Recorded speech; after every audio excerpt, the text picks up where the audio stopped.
जी, अब लेक्चर के दूसरे हिस्से की तरफ चलते हैं। चैप्टर 11 का हम आगाज कर रहे हैं। चैप्टर 11 रिलेट करता है अकाउंट्स एंड एनुअल रिटर्न से। एनुअल रिटर्न तो हमारा छोटा सा टॉपिक है। असल में जो इस चैप्टर में मेजॉरिटी ऑफ कंसेप्ट्स है वो अकाउंट्स से रिलेट कर रहे हैं, accounts and books of accounts. अब अकाउंट्स किसे कहते हैं? ये पुराना नाम है फाइनेंशियल स्टेटमेंट्स का, जिसे आप आजकल फाइनेंशियल स्टेटमेंट्स कहते हैं ना, यानी जिसमें क्या क्या शामिल है, इनकम स्टेटमेंट शामिल है, बैलेंस शीट शामिल है, cash flow statement, statement of change in equity, notes the accounts. उनको पहले अकाउंट्स कहा जाता था, पुराना नाम कंपनीज ऑर्डिनेंस में, और अब इनको क्या बोला जाता है? Financial statements. लेकिन अगर कहीं किसी पुराने क्वेश्चन में वर्ड अकाउंट्स यूज हो तो आप पहचान लीजिएगा कि ये फाइनेंशियल स्टेटमेंट की तरफ इशारा कर रहा है। तो फाइनेंशियल स्टेटमेंट्स तो आपको पता है क्या है, वो क्या है भला? ये फाइनल अकाउंट्स भी आप इसे बोलते हैं।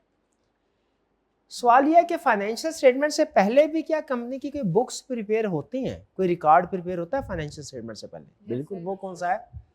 वो जर्नल, लेजर, ट्रायल वगैरह। इसको हम कहते हैं बुक्स या बुक्स ऑफ अकाउंट्स।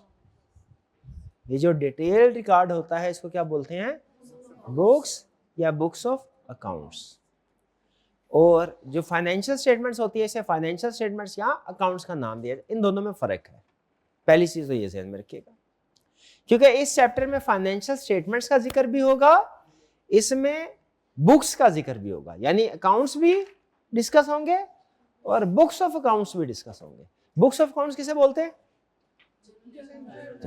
क्योंकि वो जाहिर है उन्हीं इनकम स्टेटमेंट, बैलेंस शीट वगैरह के जनरल लेजर ट्रायल होते हैं।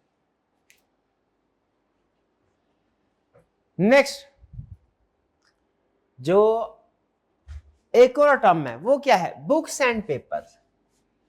देखिए बुक्स में बुक्स ऑफ अकाउंट्स तो शामिल है ही है, इसमें लफ्ज पेपर से क्या मुराद है? कास्ट काउंटिंग का रिकॉर्ड भी, जो मटेरियल, लेबर, ओवरहेड होते हैं, और इसके अलावा मिनट्स ऑफ मीटिंग, रजिस्टर जो डिफरेंट इन्वेस्टमेंट्स वगैरह के होते हैं, और वाउचर्स भी शामिल है। यानी जो टर्म बुक्स एंड पेपर्स है ये ज्यादा कॉम्प्रिहेंसिव है बुक्स ऑफ अकाउंट्स से। बुक्स ऑफ अकाउंट्स से मुराद तो सिर्फ बुक्स ही है। बुक्स एंड पेपर में बुक्स ऑफ अकाउंट्स के साथ साथ कॉस्ट काउंटिंग रिकॉर्ड और दूसरा डिटेल रिकॉर्ड है। दूसरा डिटेल रिकॉर्ड कौन सा है? रजिस्टर, वाउचर्स, डॉक्यूमेंट्स वगैरह। ठीक है, जैसे बाज़ औक़ात ऐसे होता है कि जी कोई एक्सपेंस की ट्रांजैक्शन रिकॉर्ड करनी है तो साथ में बिजली का बिल जिसकी पेमेंट हो रही है, वो क्या है? वो बेसिकली हमारा पेपर है, पेपर है। तो ये कुछ उसने पहले हमें टर्म्स सिखाई, 3 टर्म्स में फर्क बताया, बुक्स में, अकाउंट्स में और बुक्स एंड पेपर्स में। ठीक, अच्छा, अब जो मेन कंसेप्ट जो स्टार्ट कर रहा है वो कर रहा है कि बुक्स ऑफ अकाउंट्स क्या है, कैसे मेंटेन करनी है, किसने मेंटेन करनी है, कब मेंटेन करनी है, कहां मेंटेन करनी है, वगैरह वगैरह वगैरह। पहली चीज हमें बता रहा है हर कंपनी ने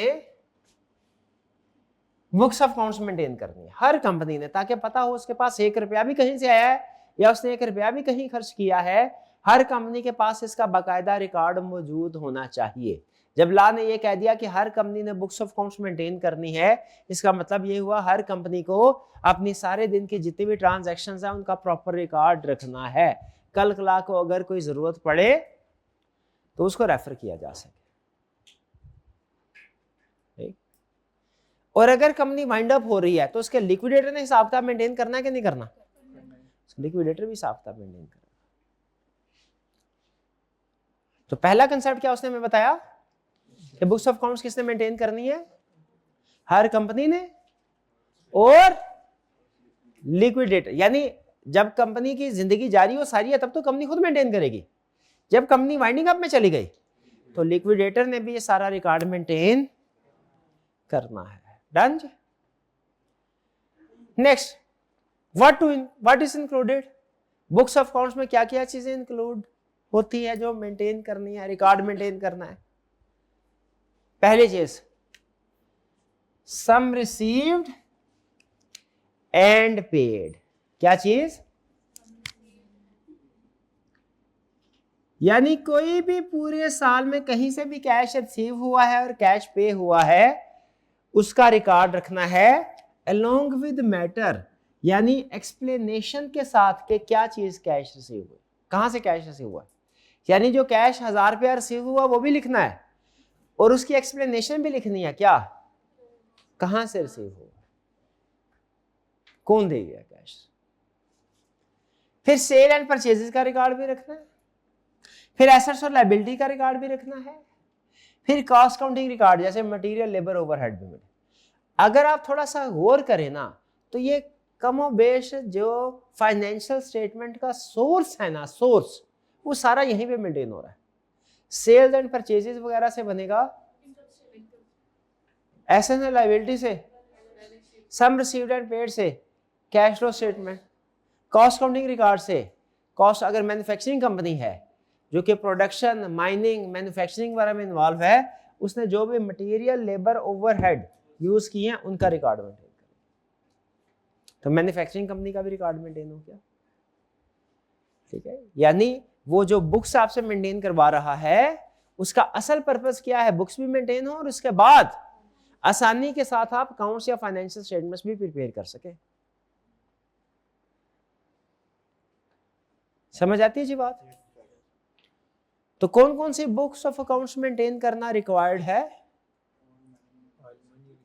money received and paid along with particulars, sales and purchases, assets and liabilities, और अगर कंपनी मैन्युफैक्चरिंग वगैरह में इन्वॉल्व है तो कॉस्ट काउंटिंग रिकॉर्ड्स की डिटेल, यानी लेबर, मटेरियल यूटिलाइज्ड, लेबर और आइटम्स ऑफ इनपुट कॉस्ट।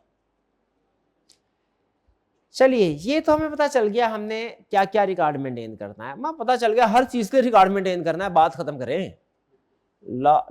उसको खुश करने के लिए आइटम सारी याद कर लें, लेकिन असल में क्या कह रहा है भाई हर आए गए का रिकॉर्ड मेंटेन करना, ठीक कर लेते हैं। नेक्स्ट, प्लेस ऑफ, कहां रिकॉर्ड मेंटेन करना है? रजिस्टर्ड ऑफिस में। कहां रिकॉर्ड मेंटेन करना है? रजिस्ट्रार के पास पावर होती है क्या कंपनी की बुक्स को सीज कर सकता है? कहां पड़ी थी पावर? चैप्टर 1 में।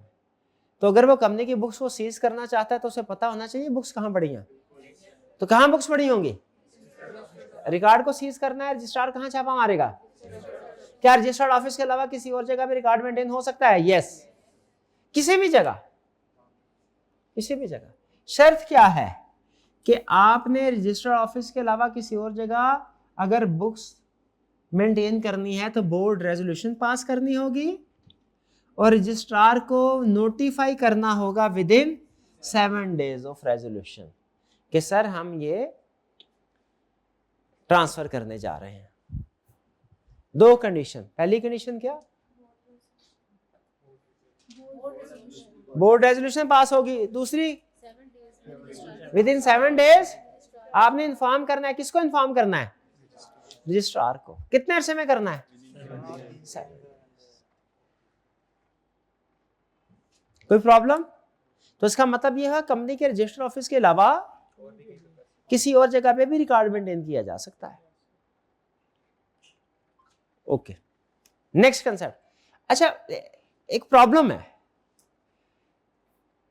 कुछ कंपनीज, मतलब ज्यादातर कंपनीज के केस में तो कंसेप्ट यहाँ पे कंप्लीट हो जाता है, लेकिन कुछ कंपनीज ऐसे भी होती हैं जिनकी ब्रांचेस होती हैं, जैसे बैंक्स की एग्जांपल्स इनमें ले, कॉमन एग्जांपल है।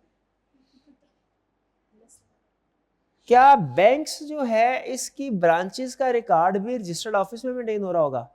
500 ब्रांचेस है पूरे पाकिस्तान में, फर्ज करें किसी बैंक के, क्या उसका रिकॉर्ड भी रजिस्टर्ड?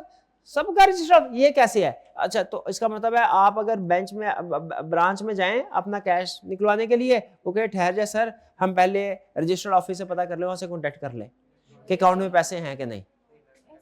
ऐसे नहीं ना होता, यही तो समझा रहा हूं। तो इसका मतलब है ब्रांच से रिलेटेड रिकॉर्ड ब्रांच में मौजूद होता है, लेकिन लॉ तो ये कह रहा है कि सारा रिकॉर्ड बुक्स का कहां मेंटेन हो। तो ये तो प्रॉब्लम आ गई। इसीलिए उसने अलग से कंसेप्ट दिया कि अगर किसी कंपनी के ब्रांचेस हैं तो books relating to branch office में मेंटेन कर सकते हैं कि ब्रांच से रिलेटेड जो बुक्स ऑफ अकाउंट्स हैं वो ब्रांच में ही मेंटेन कर सकते हैं। लेकिन आपको क्या करना पड़ेगा, पीरियोडिकली कुछ थोड़े थोड़े अरसे बाद, जैसे हर महीने समराइज रिटर्न रजिस्टर्ड ऑफिस भी सेंड करनी पड़ेगी, ताकि रजिस्टर्ड ऑफिस में आके अगर कोई सारी कंपनी का बुक्स को चेक करना चाहता है तो वो चेक कर सके। समझ रहे हैं कि नहीं समझ रहे? यानी बुक्स ऑफ अकाउंट्स कहां मेंटेन करनी है? रजिस्टर्ड ऑफिस में। क्या रजिस्टर्ड ऑफिस के अलावा किसी और जगह मेंटेन हो सकते हैं? कैसे? बोर्ड रजिस्ट्रेशन और रजिस्ट्रार को नोटिफाई करके दिन समझ। अच्छा, दूसरी चीज मुझे ये बताइए, क्या ब्रांचेस अगर किसी कंपनी की हो तो ब्रांचेस से रिलेटेड बुक्स फिर हेड ऑफिस में मेंटेन करनी पड़ेगी? नहीं, वो ब्रांच ही मेंटेन कर सकती है, लेकिन क्या करना पड़ेगा? समराइज रिटर्न पीरियोडिकली सेंड करनी पड़ेगी। कहां? रजिस्टर्ड ऑफिस में। भाई ये कंसेप्ट क्लियर? चलिए आगे चलते हैं फिर मजीद। Place of keeping of clear हो गया। नेक्स्ट, हाँ जी, रेगुलरली सेंड टू कंपनीज।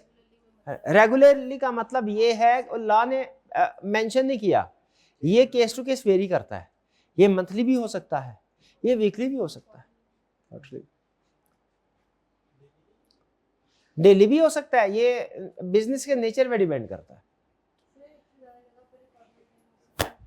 क्या एक से ज्यादा जगहों पे रिकॉर्ड मेंटेन हो सकता है? इसका जवाब है बैकअप कॉपीज आप रख सकते हैं, और प्रैक्टिस में अक्सर बैकअप कॉपीज क्रिएट की जाती है। खासतौर पे आप आगे चल के पढ़ेंगे, ये रिकॉर्ड हम हार्ड फॉर्म में भी मेंटेन कर सकते हैं और इलेक्ट्रॉनिक फॉर्म में भी मेंटेन कर सकते हैं। तो इलेक्ट्रॉनिक फॉर्म में आप जब भी मेंटेन कर रहे हैं तो आप उसकी डिफरेंट कॉपीज मेंटेन करते हैं। ठीक है, आपका जो हॉटमेल अकाउंट है, जीमेल अकाउंट है, आपको पता है उसकी कोई एक कॉपी नहीं है, उसकी दुनिया में डिफरेंट लोकेशंस के ऊपर डिफरेंट कॉपीज होते हैं। क्लाउड बैकअप, क्लाउड पे जो भी आपका डाटा होता है, ठीक है, वो उन्होंने डिफरेंट, ताकि अगर कभी ऐसा हो ना कि कोई इतना दुनिया में कोई तबाही खुदा ना खास्ता आए कि पूरा कॉन्टिनेंट ही दरिया समंदर में डूब जाए, तो भी डाटा आपका बच जाए। आप बचे ना बचे, डाटा बच जाए, डाटा बच जाए। तो इसलिए पीरियड ऑफ रिटेंशन, कितने अरसे तक रिटेन करना है इसको? कितने अरसे तक? 10 प्रीसीडिंग फाइनेंशियल ईयर का रिकॉर्ड मेंटेन करना है। कितने साल का रिकॉर्ड मेंटेन करना है? फाइनेंशियल ईयर बोला उसने, है कैलेंडर ईयर नहीं बोला। अच्छा, ये क्या चल रहा है आज? जुलाई चल रहा है। जुलाई की क्या डेट है? 8 जुलाई। अगर किसी कंपनी का ईयर एंड है 31 दिसंबर, तो बताइए, हम ये चाहते हैं कि सिर्फ जितना लॉ ने रिक्वायर्ड किया हुआ है ना, उतने साल के तो बुक्स को मेंटेन करें, बाकी सारी रद्दी में बेच दें। तो हम किस साल तक का रिकॉर्ड मेंटेन करना है और बाकी की रद्दी में बेच सकते हैं? ये है 2025, 31 दिसंबर 2024, एक साल। अब ये देखिए, ये जो साल चल रहा है ना, अहम चीज बता रहा हूं आपको, ये जो 2025 साल चल रहा है, ये नहीं गिनना, इसका एक दिन भी नहीं गिनना। जो वर्क इन प्रोसेस में चल रहा है साल, क्योंकि लॉ ने क्या बोला है, 10 फाइनेंशियल, वो कंप्लीट फाइनेंशियल ईयर बोले उसने, वो आधे अधूरे फाइनेंशियल ईयर नहीं बोले। ये जो 2025 है तो आधा अधूरा है, कुछ गुजर गया रहता है। तो इसका मतलब ये हुआ कि कब से लेके कब तक का रिकॉर्ड मेंटेन, 2025 का सारा, 2024 का रिकॉर्ड सारा मेंटेन करना है, 23 का, 22, 21, 20, 19, 18, 17, 16, इसका मतलब 31 दिसंबर 2015 जो फाइनेंशियल ईयर है उसका रिकॉर्ड भी मेंटेन करना है। तो उसका तो साल शुरू होगा 1 जनवरी से। इसका मतलब है 1 जनवरी 2015 से लेके आज तक जितने भी साल हैं, इन सब का रिकॉर्ड मेंटेन करना पड़ेगा। हाँ, फाइनेंशियल ईयर फाइनेंशियल ईयर 30 जून का लाजमी नहीं है हो। 30 जून कैलेंडर ईयर भी नहीं होता, बहन को क्या हो गया इनको। फाइनेंशियल ईयर, हाँ पानी पिलाएं इनको, शाबाश शाबाश शाबाश। Financial year company to company vary करता है। कुछ कंपनीज का 30 जून होता है, कुछ का 30 सितंबर हो सकता है, कुछ का 31 मार्च हो सकता है, कुछ का 31 दिसंबर हो सकता है। तो वो मैं बता रहा था 2015, 1 जनवरी 2015 से ऑनवर्ड 31 दिसंबर 2024 तक, ये 10 साल बनते हैं। इसका रिकॉर्ड मेंटेन करना है। 2014 2014 इसमें जो भी बुक्स है उसको बेच दे। 2014 का रिकॉर्ड बेच दे, 2013 का रिकॉर्ड बेच दे, 12 का रिकॉर्ड बेच दे, बाकी सब बेच दे। लेकिन किसका नहीं बेचना? 1 जनवरी 2015 से ऑनवर्ड। अहम चीज क्या बता रहा हूं, financial year to financial year calculation करनी है, ये करंट डेट टू डेट नहीं करनी, क्योंकि लॉ ने 10 प्रीसीडिंग प्रीवियस वाले फाइनेंशियल ईयर बोले। इंस्पेक्शन कोई कर सकता है? कौन कर सकता है?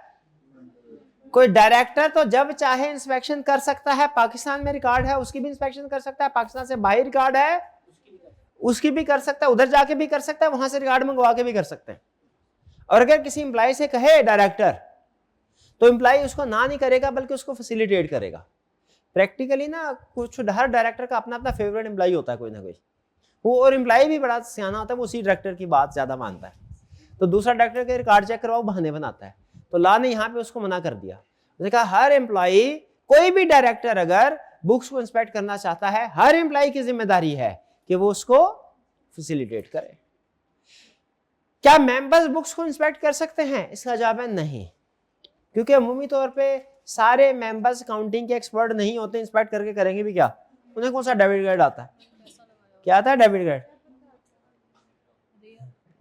नहीं, अगर आता भी हो तो भी इंस्पेक्ट नहीं कर सकते, क्योंकि इस पर्पस के लिए वो ऑडिटर को अपॉइंट करते हैं रिकॉर्ड चेक करें। उन्होंने, उनका मकसद क्या देखने का? यही मकसद है ना, देखना रिकॉर्ड सही है कि नहीं। तो उसके लिए वो ऑडिटर को नहीं भेजते, वो चेक करके उनको बताए ना, वो थोड़ी चेक करेंगे। कौन चेक करके बताएगा? ऑडिटर। और मेंबर ही अपॉइंट करते हैं। तो मेंबर्स बाय डिफॉल्ट खुद से बुक्स की इंस्पेक्शन नहीं कर सकते, लेकिन अगर कंपनीज एक्ट उनको किसी केस में ऑथोराइज कर दे, या मेंबर खुद या डायरेक्टर्स रेजोल्यूशन पास करके मेंबर्स को ये इजाजत अथॉरिटी दे दें कि वो बुक्स को इंस्पेक्ट कर सकते हैं, तो फिर कर सकते हैं, वरना बाय डिफॉल्ट नहीं कर सकते। बाय डिफॉल्ट ये डायरेक्टर्स की पावर तो है, बुक्स को इंस्पेक्ट कर सकते हैं, लेकिन मेंबर्स के पास ये पावर नहीं है, बुक्स को इंस्पेक्ट कर सकते हैं। अगर करना है तो एक्ट, कंपनीज एक्ट की रिक्वायरमेंट हो फिर कर सकते हैं, या डायरेक्टर्स या मेंबर उसको अप्रूव करें रेजोल्यूशन के जरिए से, तो फिर कर सकते हैं, वरना नहीं। डायरेक्टर बन गया तो फिर कर सकता है। और अगर एक पर्सन मेंबर भी हो डायरेक्टर भी हो फिर कर सकता है। क्यों? अभी तो आपने बोला मेंबर नहीं कर सकता, डायरेक्टर के तौर पे कर सकता है। ये क्लियर? देखिए कोई कंसेप्ट रहा तो नहीं गया? नहीं, मुझे लगता है कोई रह गया। इतनी जल्दी कैसे हो गया? सब हो गया, सब ठीक है, सब अच्छा, सब समझ आ गया? जी जी पूछिए सर। नहीं, ये बुक्स ऑफ काउंसिल पाकिस्तान से बाहर भी मेंटेन होती हैं। ब्रांच अगर पाकिस्तान से बाहर है, नेशनल बैंक ऑफ पाकिस्तान की कुछ ब्रांचेस पाकिस्तान से बाहर भी हैं, तो उनका रिकॉर्ड वहां पे मिल, लेकिन वहां से समराइज्ड रिटर्न जो है ना, यानी जो भी रिकॉर्ड है उसका भी समरी पीरियडिकली पाकिस्तान में हर महीने भेजते रहते हैं, ताकि यहाँ किसी ने चेक करना है, एनालाइज करना है, एनालिसिस करना है, तो वो कर सके।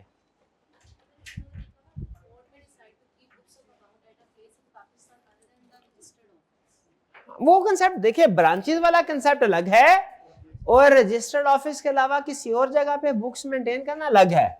ये कंसेप्ट है कि आपके रजिस्टर्ड ऑफिस में भी बुक्स मेंटेन हो रही है, और अगर आपकी ब्रांचेस है तो ब्रांचेस में भी बुक्स मेंटेन हो रही है। लेकिन ब्रांचेस में कौन सी बुक्स मेंटेन हो रही है? जो ब्रांच से रिलेटेड है। ये वाला कंसेप्ट कौन सा वाला कि रजिस्टर्ड ऑफिस में बुक्स मेंटेन हो रही थी, आपने रजिस्टर्ड ऑफिस से उठा के उसे किसी और जगह पे शिफ्ट कर दिया। सर नहीं, इसको इसके साथ कंपेयर ना करें, ये दोनों अलग है। हाँ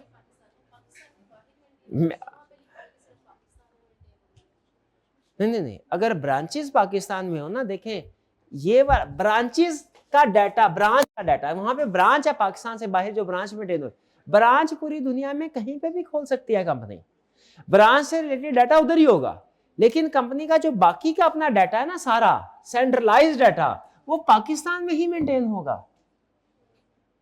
और पाकिस्तान में भी कहां, हाँ, रजिस्टर्ड ऑफिस के अलावा पाकिस्तान में किसी से और जगह पे मेंटेन कर सकते हैं, ये कंडीशन पूरी करें, ठीक है। लेकिन ये किस डाटा की बात हो रही है, जो पूरा डाटा, ये किस डाटा की बात हो रही है, जो सिर्फ कंपनी से रिलेटेड है। और यहां पे ये किसकी बात हो रही है, books of accounts maintained outside Pakistan, ये किसकी बात हो रही है, जो बाहर ब्रांचेस है, ब्रांचेस आउटसाइड पाकिस्तान, उसकी बात हो रही है। और कोई क्वेश्चन, कोई क्वेश्चन नहीं? जी जी शाबाश पूछो। अगर मतलब कि जहाँ पे रजिस्टर्ड ऑफिस है वहाँ पे रिकॉर्ड जहाँ पे मेंटेन करें वहीं पे आग लग जाती है, इस तरह का कोई केस है, तो फिर क्या करेंगे, वो सब रिकॉर्ड सारा डिस्ट्रॉय हो गया? रिकॉर्ड सारा डिस्ट्रॉय नहीं, रिकॉर्ड जो है वो हम जो प्रैक्टिकली रिकॉर्ड मेंटेन होता है वो अमूमी तौर पे इलेक्ट्रॉनिक फॉर्म में मेंटेन होता है, ठीक है। अगर हार्ड फॉर्म में मेंटेन करना भी हो ना तो उसके प्रिंट निकाल के मेंटेन किया जाता है, प्राइमरीली वो इलेक्ट्रॉनिक फॉर्म में मेंटेन होता है, ठीक है जी। तो इसीलिए, और उसकी बहुत सी मल्टीपल कॉपीज भी बनाई जाती हैं जी। चलिए आज का लेक्चर यहाँ पे खत्म करते हैं हम, असाइनमेंट जरूर कीजिएगा। अल्लाह हाफिज।